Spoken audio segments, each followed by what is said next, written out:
네, 안녕하세요. 케이브토크입니다. 어, 이번에 새로 이제 세부적인 투자 방법에 대한 이야기하기 전에, 투자 전에 꼭 알아야 될 투자 팁에 대해서 몇 가지 이야기를 하려고 합니다. 그 중에 첫 번째가 이제 사기를 피하는 것에 대한 부분인데요. 무엇보다 큰 실패를 피하는 법에 대해서 간단히 이야기하겠습니다. 그, 어, 그 자산의 규모를 늘려가는 과정인데요. 약간 스노우볼 같은 개념이죠. 그래서 눈덩이 굴리듯이 이렇게 하는 과정인데 이 과정에서 복병이 될 수 있는 또 큰 걸림돌이 될 수 있는 게 어떤 큰 손실을 가지는 것, 뭐 원금의 50%, 70%, 뭐 90%를 날렸다라는 것들이 같은 것, 큰 사고 이런 것들을 피하는 게 중요합니다. 그래야 결국에는 그 자산이 점점점 늘어나서 자신이 노후를 충분히 즐길 수 있는 그러한 금액을 만들 수 있게 되니까요. 그래서 이제 큰 손실을 피하고 큰 사고를 피하는 게 중요한데 사실 여기서는 이제 사기를 당하는 것을 중점으로 얘기하려고 합니다. 왜냐하면 이제 건강을 훼손하거나 이런 것들은 뭐 일부분은 국민건강보험에서 이제 커버되거나 추가 개인적인 보험을 통해서 이제 그 어느 정도 보상을 받게 되니까 그것들을 통하고요. 물론 이제 불가항력적으로 어느 뭐 상상할 수 없는 아니면 보험의 커버리지를 넘어선 그러한 훼손이 될 수는 있겠죠. 근데 이런 것들은 좀 불가항력적이라고 보이고 또 갑작스러운 뭐 교통사고라든가 뭐 화재 사고라든가 이런 것들 어느 정도 피하기 힘들고 아니면 큰 뭐 자연재해로 인한 것들 갑작스러운 그런 것들은 어느 이상의 불가항력을 가지고 있습니다. 그래서 그런 것들은 제외하고 지금 여기서 말씀드리고 싶은 거는 이제 사기, 누군가가 특정한 목적을 가지고 속이려고 했을 때 이걸 어떻게 피할 것인가에 포커스를 맞춰서 말씀드리도록 하겠습니다. 왜냐하면 이렇게 피하는 것이 한 번의 큰 손실이 너무나 회복 시간에 많은 시간을 요합니다. 그래서 뭐 10년 뒤로, 20년 뒤로, 그럼 내가 일하는 시간을 10년 넘게 더 해야 되거나 원래는 이제 70살에 그 은퇴를 하려고 했는데 80살에 은퇴를 해야 되는 상황이 되거나 한 60에 하려고 했는데 뭐 80살에 해야 된다거나 이런 식으로 너무나 많은 회복 시간을 요합니다. 그래서 이러한 치명적인 사기를 피하는 것이 무엇보다 중요합니다.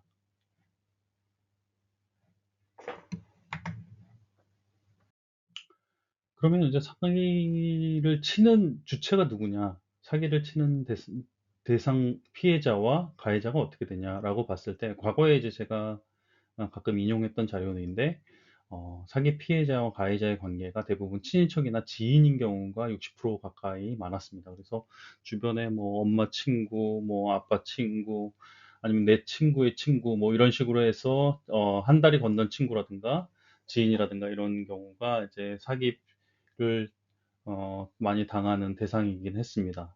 그리고 뭐 친인척까지 하면 거의 70%에 가깝죠. 그래서 친인척 및 지인 요 부분이 거의 70%, 모르는 사람이 30%였습니다. 하지만 이제 요즘에는 좀 많이 방향이 바뀌고 있습니다. 그래서 그 부분을 살펴보면 은 점차 이제 모르는 사람의 비율이 65%까지 늘어났죠. 그래서 지인은 한 20% 이내로 많이 줄어든 걸 확인할 수 있습니다.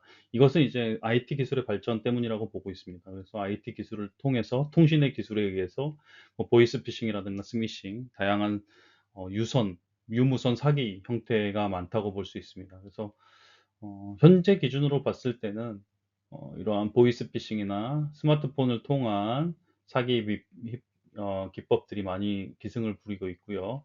그리고 예전에 이제 전통적인 방식의 친한 뭐 지인이나 이런 관계를 통해서나 뭐 비즈니스 관계를 통해서 친촉을 통해서 발생하는 것들은 나머지 한 30% 정도가 차지한다고 볼 수 있습니다. 그래서 그 비중 역시 작지는 않고요. 그래서 지금 가장 주의해야 될 그러한 사기를 치는 대상 자체는 우리가 알 수 없는 보이스 피싱에 의한 스미싱에 의한 이런 것들 가장 조심해야 될 대상이고 또 역시 근처에 친한 지인이라든가 친척관 등의 관계에 의해서 요구되는 그러한 달콤한 유혹들에 대해서 조심할 필요가 있다라는 것을 명심해야 합니다. 사기를 치는가를 보면 앞에서 보는 그러한 모르는 대상이 보이스피싱으로 접근할 때 전자금융상이에요. 그래서 뭐 어쨌든 기관을 사칭하거나 메신저를 통해서 어떤 말을 걸어오거나 서로 다른 이성에 대한 미끼를 던지거나 뭐 이런 것들이 있을 수 있습니다. 그래서 이러한 대응에 대해서는 일체 대응을 하지 않고 차단하는 방식으로 할 필요가 있습니다. 역시 이 부분에는 뭐 투자나 뭐 달콤한 이익, 뭐 지금 현재 뭐 100%, 200%의 수익을 안겨준다라는 전자금융 사기나 투자 재테크 사기 쪽이 상당히 많습니다. 그 외에 뭐 중고거래 미배송되거나 이런 것들은 뭐 당근 마켓이나 이런 데서 주의해야 될 사안이고요. 부동산 같은 전세 사기도 굉장히 꼼꼼하게 그러한 서류들을 챙기면서 거래할 필요가 있습니다. 그래서 이러한 사기적으로 봤을 때 대부분이 이제 투자나 재테크 아니면 뭐 그 부동산을 거래하는 투자 자산의 거래 아니면 이런 것들에 의해서 발생하기 때문에 어, 무언가 이익을 보려고 그 필요 이상의 이익을 이렇게 쉽게 얻으려고 하는 그러한 태도에 사기를 치려고 하는 경우가 많습니다. 그런 부분을 좀 명심할 필요가 있고요. 우리가 일반적으로 저희가 좀 이상적으로, 비정상적으로 어떤 이익을 바라기 때문입니다. 그래서 저는 이제 여기에서 사기를 피할 때 좀 신경 써서 생각해 봐야 할 부분이 정상 범주에 대한 부분입니다. 이 정상 범주라는 뜻은 비정상 범주로 나가면 이제 무조건 사기다. 그 정상 범주는 또 누구나 할 수 있는 정도의 수익률이기 때문에 누구에 의지할 필요가 없는 경우죠. 그래서 저희가 정상 범주라는 것들의 범위를 정확히 머릿속에 그려놓고 있으면 사기를 피할 수 있는 좀 첫걸음이 된다라고 생각하고 있습니다. 그래서 이게 정상 범주라는 게 과연 무엇이냐라고 봤을 때 저 복리의 개념을 잠깐 설명해 드리면 어떤 사람이 1억이라는 돈을 가지고 1년에 수익률이 1%, 3%, 5%, 7%, 뭐 15%까지 이렇게 투자 수익률을 통해서 돈을 벌 수 있다라고 하면 1년이 지났을 때 대략 이제 반올림했기 때문에 10%의 수익률이면 1.1억이 되겠죠. 15%면 1.15억에서 1.2억 정도의 금액이 됩니다. 그리고 이 대략적으로 1%에서 15%까지의 범주에서 제가 이제 일반적으로 얘기하는 정상 범주라는 건 10% 이내까지를 이야기합니다. 그래서 이 10% 이내까지는 일반인이 정상적인 노력을 했을 때에 어느 정도의 운이나 시기가 따라준다면 거둘 수 있는 일반적인 수익률이라고 정의를 내렸습니다. 그래서 대략 뭐 1%에 3%에는 대부분 이제 은행 이자율, 5에서 7%는 채권과 어떤 주식 채권의 믹스를 통해서 만들어낼 수 있는 것, 그리고 주식을 좀 비중을 높여서 채권을 일부 가져갔을 때 한 10% 정도까지를 정상 범주라고 볼 수 있습니다. 그러면은 이 정상 범주가 10% 이내의 수익률, 예를 들어서 1년 동안 뭐 70%, 30% 아니면 150%의 수익률을 준다고 하면 그럼 100% 사기라고 보시면 됩니다.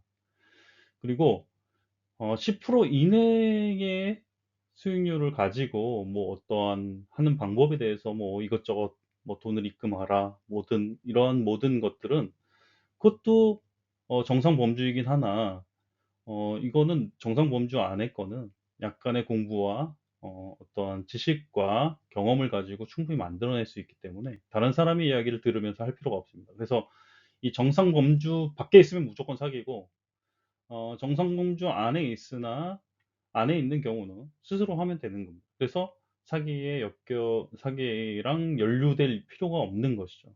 그래서 정상적인 범주라는 걸 다시 한번 말씀드리지만 대략 10% 이내, 뭐 꼭 10%가 아닐 수도 있죠. 10%도 사실 쉬운 수익률이 아닐 수 있습니다. 어찌됐든 대략 기준은 10% 이내의 내용이 정상 범주인데 이 정상 범주 밖에 30%, 70%, 100%, 200%의 수익률을 누군가 이야기한다면 그건 사기라고 보면 됩니다.